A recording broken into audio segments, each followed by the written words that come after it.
దశాబ్దాల నాటి మడకశిర నియోజకవర్గ ప్రజల ఆకాంక్ష నెరవేర్చిన ముఖ్యమంత్రి చంద్రబాబుకు ఎమ్మెల్యే ఎంఎస్ రాజు, టీడీపీ రాష్ట్ర ఉపాధ్యక్షుడు గుండుమల తిప్పస్వామి కృతజ్ఞతలు తెలిపారు.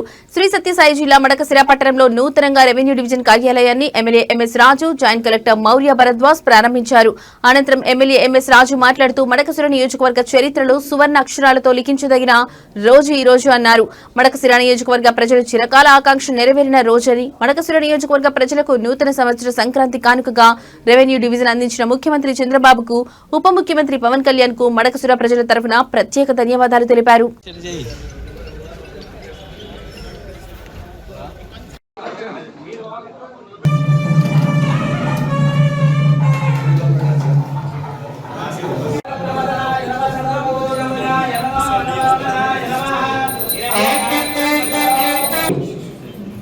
మడకశిర నియోజకవర్గ చరిత్రలో ఒక కొత్త శకానికి నాంది,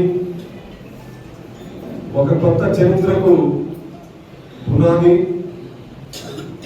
మడకశిర నియోజకవర్గ ప్రజల ఆకాంక్ష నెరవేరిన రోజు.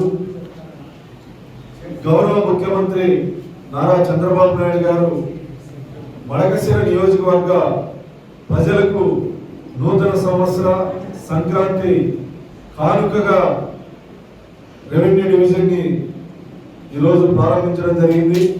నారా చంద్రబాబు నాయుడు గారికి కృతజ్ఞతలు తెలియజేస్తూ, పాదాభివందనాలు తెలియజేస్తూ, అదేవిధంగా మా యువనేత నారా లోకేష్ గారికి ఈ సందర్భంగా కృతజ్ఞతలు తెలియజేస్తూ, ఉప ముఖ్యమంత్రి గారు పవన్ కళ్యాణ్ గారికి సందర్భంగా కృతజ్ఞతలు తెలియజేస్తూ, గతంలో అనేక సార్లు డిమాండ్ని మాజీ ఎమ్మెల్సీ గారి నాయకత్వంలో ధర్నాలు చేయడం జరిగింది.